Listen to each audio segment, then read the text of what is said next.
welcome back to Tales from the Cassette. I forget the episode number. It must be around 15, though, somewhere in that range. I'm Jeff Beach. I'm Joey Graves. All right, and thanks for joining. We are going to discuss another Kiss album tonight.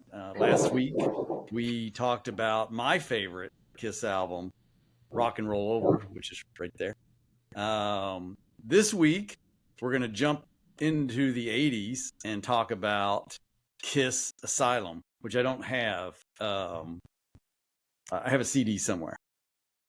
But I have it on tape. I have it on CD. I have a CD That's somewhere. it. But yes, so we are going to discuss Kiss's Asylum album, which came out in 1985. And came out in a time period where hair bands were extremely popular. And they were competing for a lot of the same market at the same time. But related to that, I thought it was pretty cool as we were prepping for that Kiss announced they were doing a concert with Bruce Kulick.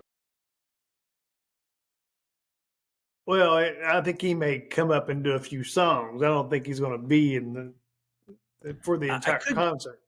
I couldn't tell. I couldn't tell if it was a concert with Bruce the whole time, and that's the way they were going to do it. Definitely no makeup. Oh, that'd be cool. Yeah, they haven't really said. Go ahead. The thing on the internet was some people were upset that they were performing again. Yeah. All they said before was they were not going to tour any longer. Right. Didn't mean they couldn't do a one-off show, and they're doing it unmasked. So right, it's totally different. Unmasked show. Not a lot of specific details. They have said it would be unmasked, and they have said that Bruce Kulick will be taking part, and they didn't go into much more details just yet. At the Virgin Casino in Las Vegas in November. So I think it's cool. I mean, they can certainly still perform, and they're very entertaining. Maybe after some severe rest, Paul's voice is doing better. He's 73 years old, so yeah, maybe so. But it doesn't say. I'm looking at this article here, and it says a set by Bruce Kulick. So I don't know. I had read something else that made it appear that Bruce was going to be the guitarist for that night, but I don't know. I don't think so. Yeah, I don't know. But it's kind of cool that they're doing that, and it's. I thought it fit well, and it kind of fits for the Off the Soundboard that's coming as well. Mm-hmm. That's coming at some point. I think I saw the date on that. That's coming soon. So a Kiss Off the Soundboard from that era is going to be released. So perfect time to talk about Kiss Asylum. Before we move on, though, speaking of the Las Vegas show, since we do have a podcast that Kiss is featured on quite a bit, do you think we can get some press credentials for the show? I think it's worth asking. All right. I mean, Kiss is not in our title of our podcast, but it is heavily represented in the shows. And as I was telling my wife and daughter this evening about our topic tonight, the question I got was, shouldn't you do something besides Kiss? And I had to remind them. I had to remind them all the stuff that we've done without, but yeah, I didn't get any credit for that. So I just said, hey, we're building our base, and this is our base. Well, if you look at the all the videos and the views, the Kiss ones seem to draw more people. They do. And then I was asked, well, how many shows can you do on Kiss? And I'm like, I think it's unlimited. So they will always appear in our list. We've got a couple back to back because we did my favorite album. Now we're going to do your favorite album. Yeah. So I think real quick to talk about that time period. So Kiss was coming off, took the makeup off after Creatures of the Night. Lick It Up was a successful album. Return to Rock after with Creatures. Then they released Animalize in 1984, which was, with the MTV era, was considered a successful release. Some people say that might be their best-selling album of the 80s. I couldn't verify that. But that had some good songs on it. It had a guitarist, Mark St. John, who did not last for a lot of reasons. And so they brought in Bruce Kulick during that tour, and he stayed with the band and was with the band from this time until they reunited with the original members 11 years after this. So he was with the band for quite some time. Yeah. So when during Animalize, when we went to Louisville to see Animalize tour, I guess we didn't know that Mark St. John was gone. Yeah. We didn't have internet way back then. I mean, unless the rock magazines were picking it up, and they didn't pick it up for a couple months, then nobody knew what was going on there. Yeah. So Bruce Kulick came into the band.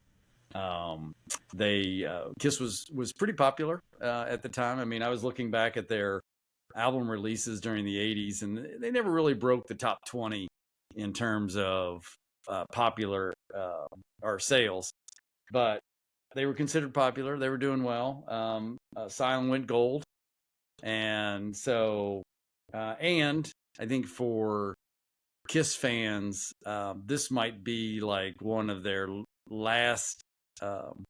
This might be one of their better 80s albums, as the next two after this were a little bit poppier. Well, I don't think Animalize.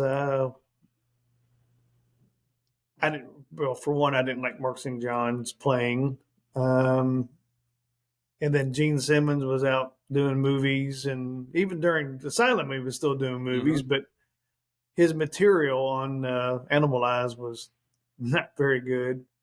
Crazy Nights was overproduced, so Asylum kind of just, for me, hit on all cylinders. So yeah, I did see, like, right after they did this, Asylum was released, and so I guess right after they finished it, yeah, Gene was on Miami Vice.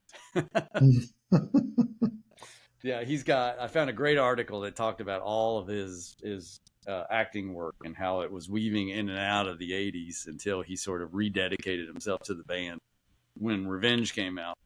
But yeah, there's quite a bit that I had even forgotten about. But yes, he was on Miami Vice in the fall of '86 as that album was released. And so he's a busy man. Yeah, he never stopped. Never stopped. So, all right, well, let's talk about Asylum. So Asylum released in the fall of '85, as was habit around that time, starting with Animalize. We would jump in the car and drive to Madison. And I think on a previous episode, we misnamed the store we would drive to. I think we called it Terrapin Station, and that was Murray. That was Murray, Kentucky. That was Murray, Kentucky. The one in Madison was called? Can't remember. Can't remember. I remember where it was. It was on the hill. It was in a little shopping plaza. Yeah. And we'd go there and get the album and then play it on the way home. You'd have to look back to Brian's text. Yeah. So he told it. But anyway. All right. So I can't remember if the song. So the way it was back then is that the song probably was released on the radio, but not many stations were playing Kiss at least in the area that we were. So to hear their new music, you'd have to see the launch of their video on MTV. So the launch of the video would have been Tears Are Falling, which was a whole new look for Kiss. As part of this, as getting ready for this episode, I watched the Tears Are Falling video and the Who Wants to Be Lonely video. And you didn't watch All Night? I did that one too, but okay. That one was a little more, not as bright, I'll say. The other two were very neon bright, and yeah, it was having been a fan of Kiss a long time, of course I knew that. But if you've been a fan of Kiss in their later years, where they've been touring with makeup again, it is quite shocking. Well, I think Paul was very comfortable in that area, in that era. Very, very confident in himself. Yes. Whereas Gene was kind of lost. Totally lost. And that goes to the look that he had during the tour of Asylum. You could just tell that he's lost. They say he looked like Phyllis Diller or B. Arthur or whatever. Yeah. He did. I mean, it was Gene Simmons, and at the time, you got to go back to '85, and yes, at the time, we probably thought it was cool. Yeah, kind of odd. I don't remember ever being, thinking it was weird at the time. Yeah, but then you got older, and you look back, you're like, that looked kind of bad. That looked silly. But I think Bruce, this being his first album with Kiss, he fit right in, and I think this lineup is probably my favorite lineup of the band. Yeah, I agree. I think it's funny. It is. I like this lineup as well. I like the lineup they did as they were after the reunion tour, and they were back out with Eric Senior and Tommy Thayer. I like that lineup too. I think they play great music, and some of the music they put out was really good. I like this lineup as well. Eric Carr, great drummer. It's pretty interesting that, and that's probably a future show, that the Revenge album, which came out after Eric Carr passed, so though he has some music on there, was probably their most popular album in the 80s and 90s. And it really was high up the charts. And of course, right after that, they decided that it was time to put the makeup back on.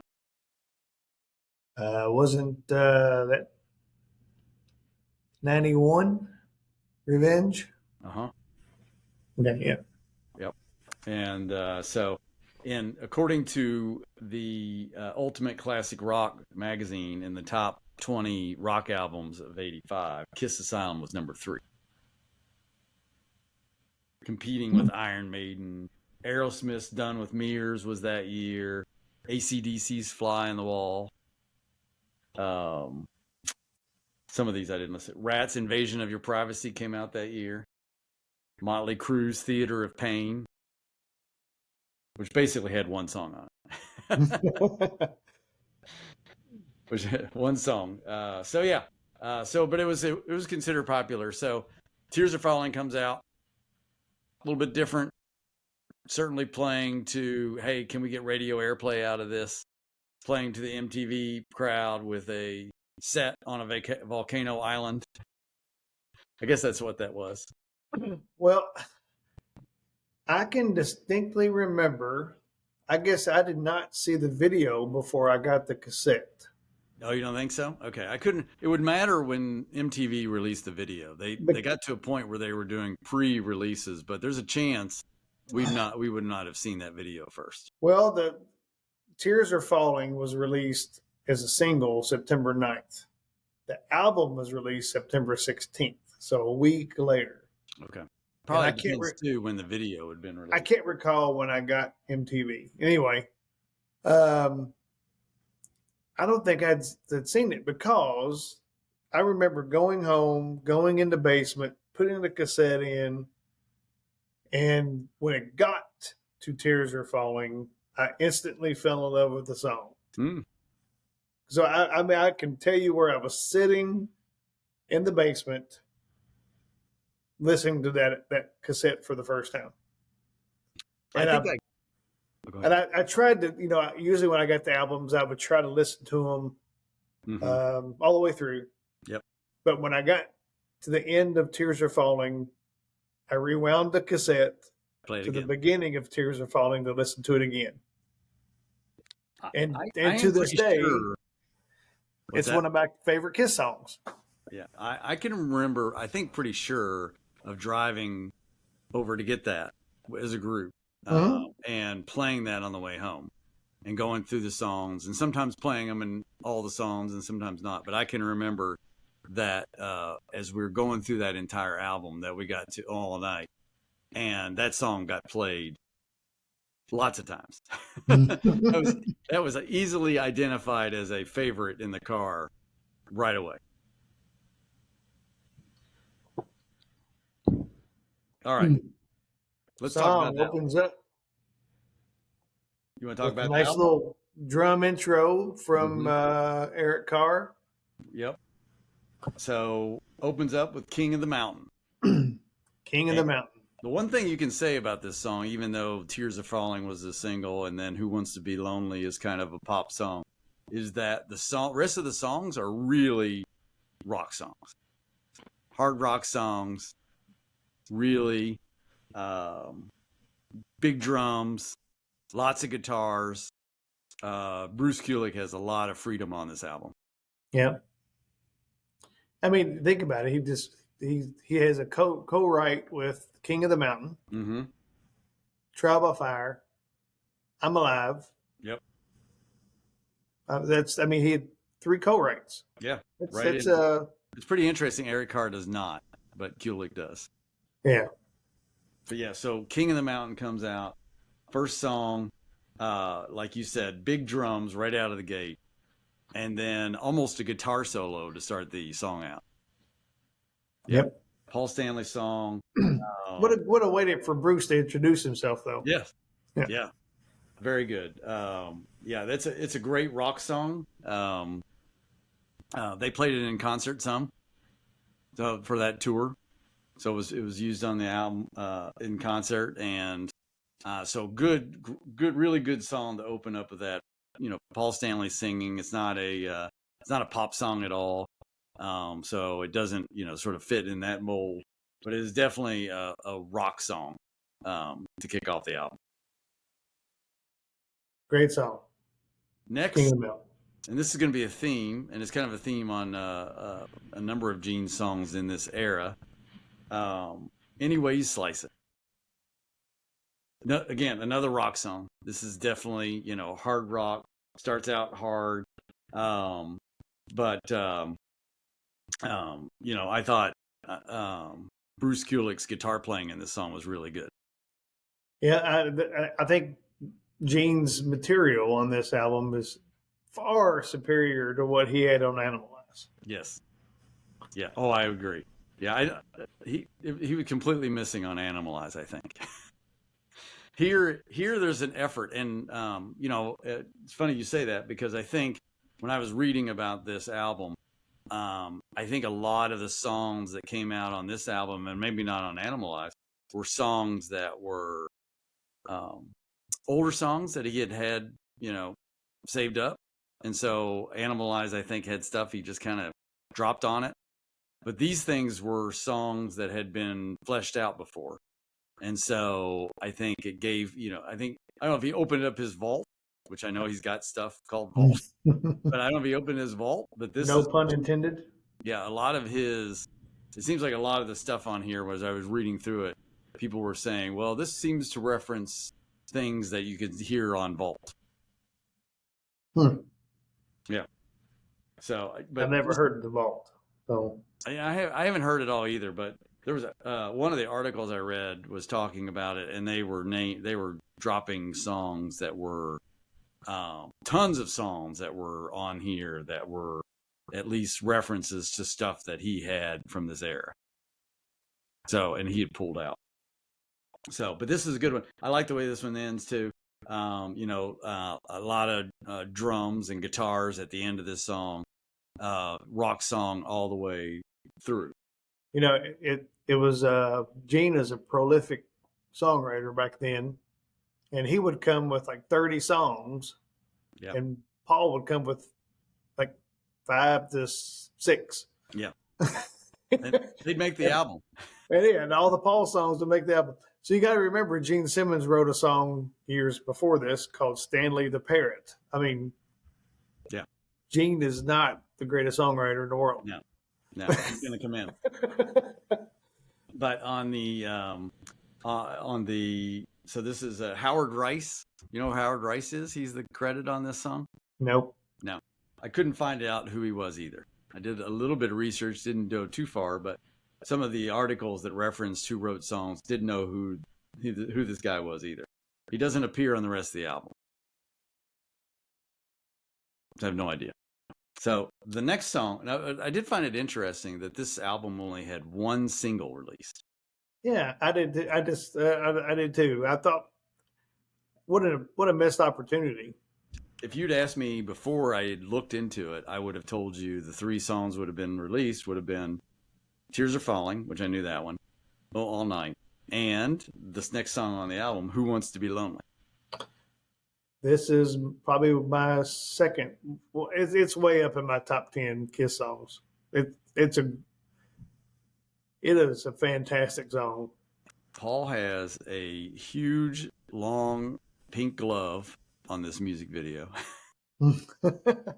Same glove he had on the Tears Are Falling. Yeah, it's this is how it starts out. So it's funny when you read they call this a ballad. It's not a ballad. It's a rock song. But so this one, a Desmond Child song. Yes. No. Yeah, this Jean one was written by, I think both, right? Oh yeah, Child. Yeah, they both of them. That's right. Yeah. Yeah, you are correct. Yeah, Desmond Child, who also wrote King of the Mountain with Paul, but also Jean Beauvoir. Have you read the Desmond Child biography yet? No, I have not. I need to read that. That would be very interesting. I mean, at the time, you think he was, he was writing with Cher, I guess getting ready to write with Aerosmith. He had written I Was Made for Loving You for Kiss. Bon Jovi, I guess he was getting ready to write with them, right? Yeah. Yeah. So Slippery When Wet was 86. Okay. So he was songwriting going on. Yeah. So the following year. Yeah. Yeah. So, so Jean Beauvoir, who was, in the articles I read, it was with the Plasmatics, who I've never heard of before. So, and Gene played, not Gene Simmons, but Jean Beauvoir played bass on this song. Jean Beauvoir. Beauvoir. Okay, there we go. Jean. He played bass in this song because Gene Simmons was busy doing other things. So this is great. Again, this would have been a great single to be released. And of course, they did have a music video. They did play this music video on MTV, but did not do the actual single release. Paul's voice on this is great song. Plays along on the same sort of $1 Million to One. That's what it reminds me of. Yeah, similar structure to that. I like the structure of all these songs because I know what's coming next in Crazy Nights, and I'm not as big as a fan when they went overboard on that. So, but it's I think this song you can play today, and it's still a great song. Who Wants to Be Lonely? Yep. Yeah, and I think I know you like Tears Are Falling. I think this song's better. They're very close to me. Yeah, but we're not at 2 Tears Are Falling yet. That's on the back. That's on side 2. Side 2. It's on side 2 because the next one is actually a pretty good Gene song. Trial by Fire. I enjoyed Trial by Fire, actually. Yeah. It's this was one that anyway slice it's like a rocker. This is one that he appeared to put some effort into. Yeah. Maybe Bruce put more effort into it than Gene. Who knows? But yeah, I thought it was interesting that they in researching this is how much they released Bruce in the studio. Hold on, something in my eye. But I read it, and when they had Mark St. John, and they didn't really trust him much, and so they were kind of like, "You do this. This is what you need to do." Whereas when they were doing this album, they told Bruce, they were like, "Here you go. You go in the studio and do your parts." And Bruce was able to go in and do his thing. So this isn't really a rocker, Trial by Fire. There's not much of a chorus in this song, but it's a good song. It's got a good rhythm to it.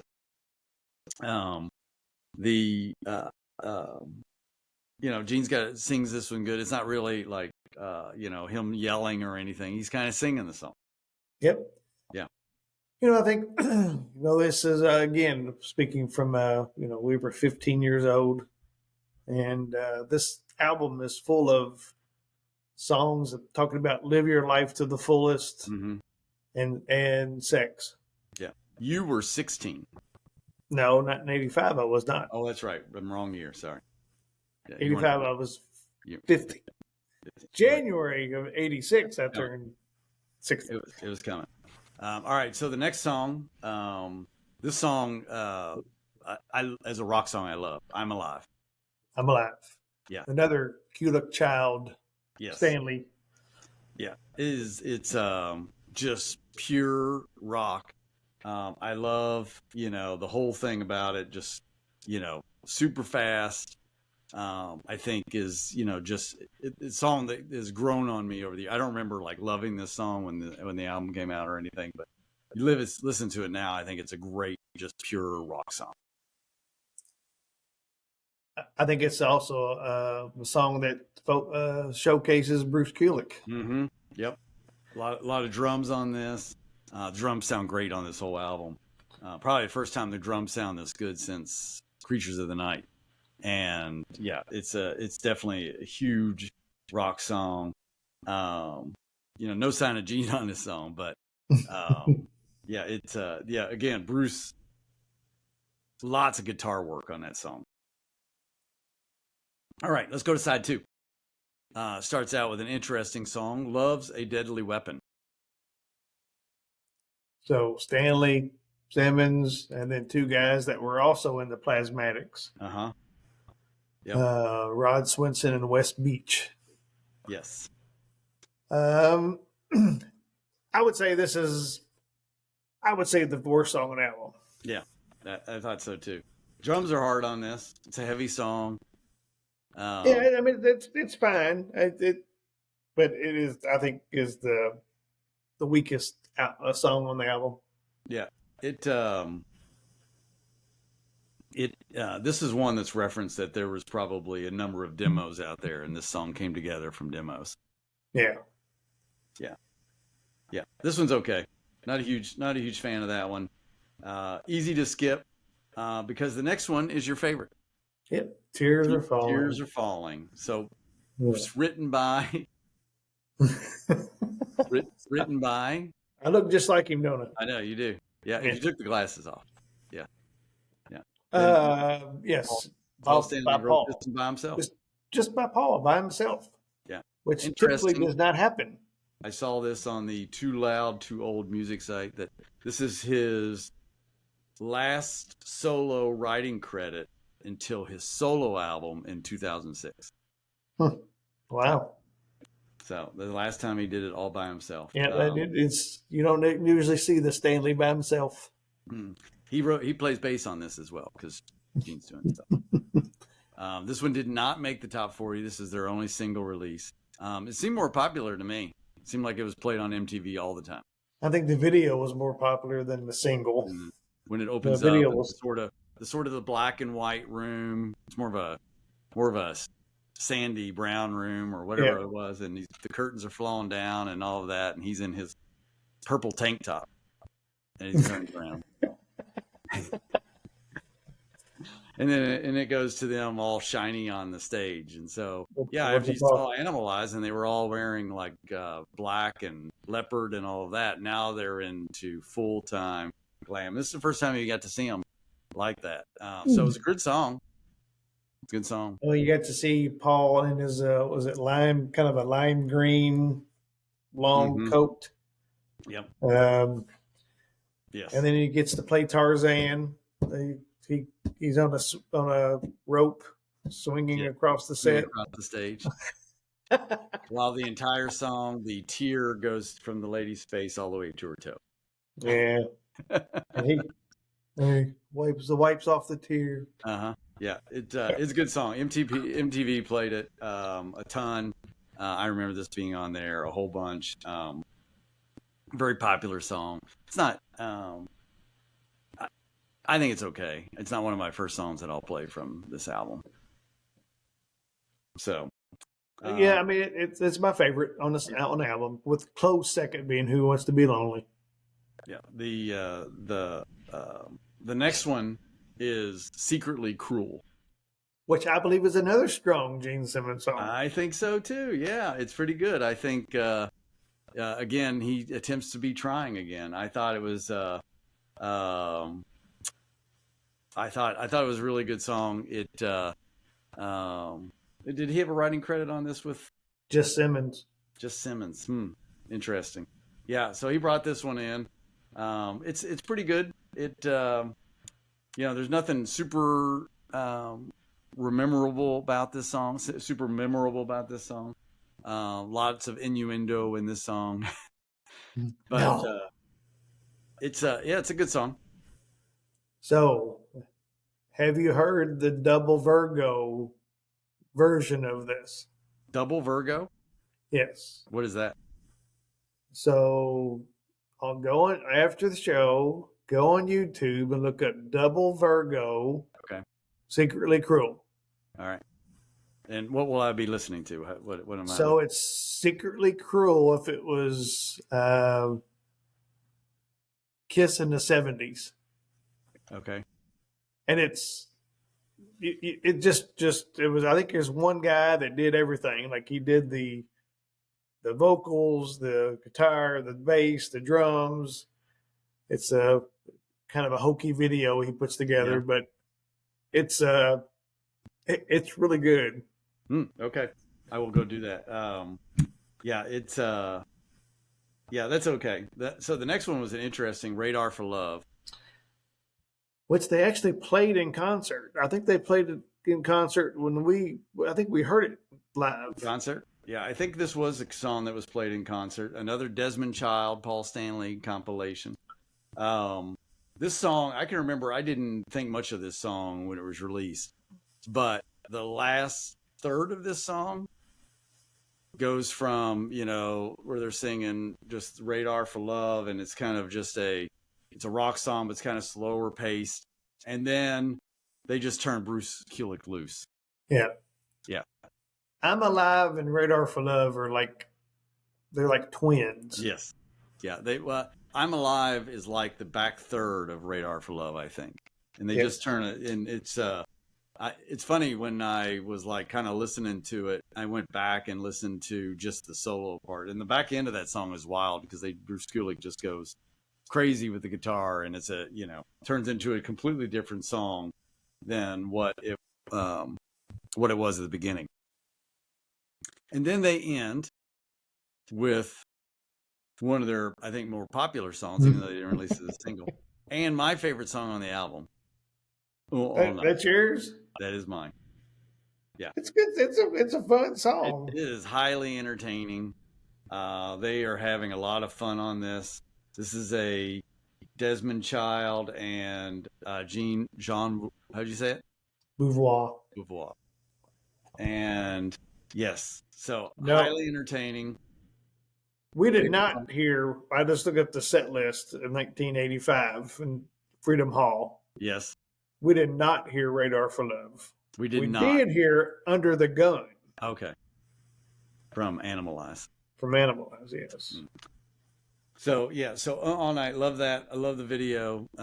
Video didn't get quite as much airplay. They played that one later in the day, in the evening at night, because of all the ladies in the video. Gene did not play bass on this song. Nope. So Jean Beauvoir. Yeah, but yeah, the lyrics are just fun here. It's just a fun song. This one, you hear this one on the radio every now and then. Again, in the today's world, it's not necessarily the type of song that you would listen to, but it is a fun song. That's all. Hang on. All right. Hang on. That's the wrong set list. Oh, Under the I Gun gotta go to sounded right 80. I gotta go to 86. when they were touring. Yep.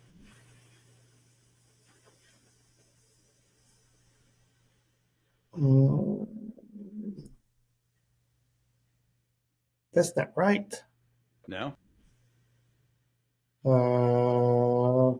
There was January 4th, 1985. Kiss. Gonna bother me. I did find it interesting as I was looking at the tours from then, and it's interesting the way they tour today with the stadiums and everything, and they were talking about most of the time that they were averaging like 5,000 fans a show back then. Averaging.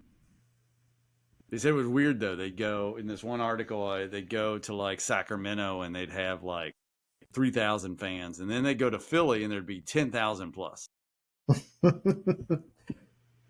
So, but a lot of the bands that were opening for them were getting more attention than they were. So, do you remember the opening band for Asylum? I don't. I remember seeing in the articles that King Cobra got mentioned once. I think we saw them with Black and Blue. Black and Blue, that's right, because Gene produced one of Black and Blue's album, and Black and Blue had in it Tommy Thayer. Tommy Thayer. All right, so here's the set list. So off this album at Louisville, Kentucky, on December 12th, 1985. Okay. We heard off this album All Night. They played Under the Gun again. Okay. For some reason.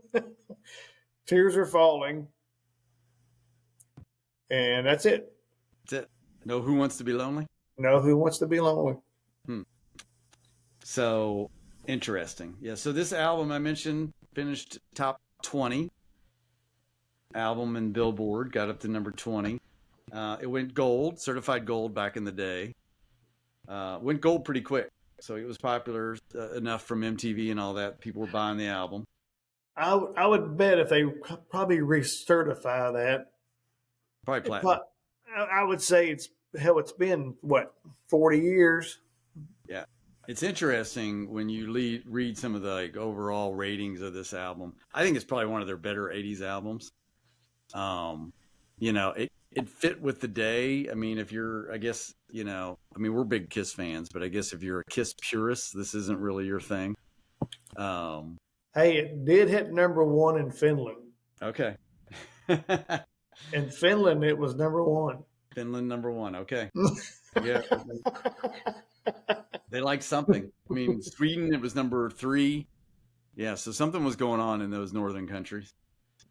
They're big. Norway was 11. Yeah. It made number 12 in the UK. Yeah. So, so it wasn't their cup of tea. I think this album is a lot better than Animalize.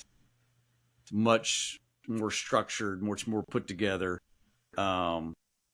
Not anywhere as, I don't know what the word I'm looking for is, Crazy Nights.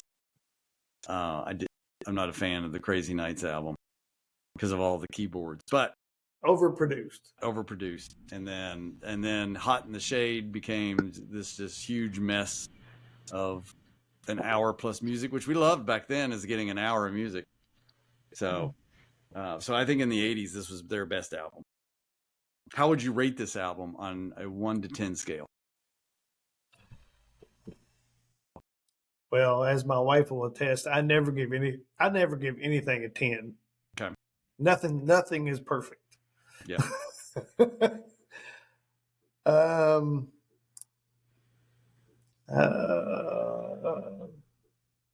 would give it a strong 8.5. Oh, nice. Okay. I misspoke. This is not their best album of the 80s, I don't think. Lick It Up fell there.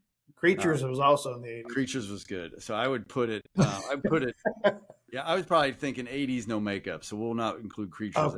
Okay. So I'd put it behind Lick It Up as the non-makeup 80s album. And I'd probably give it a 7.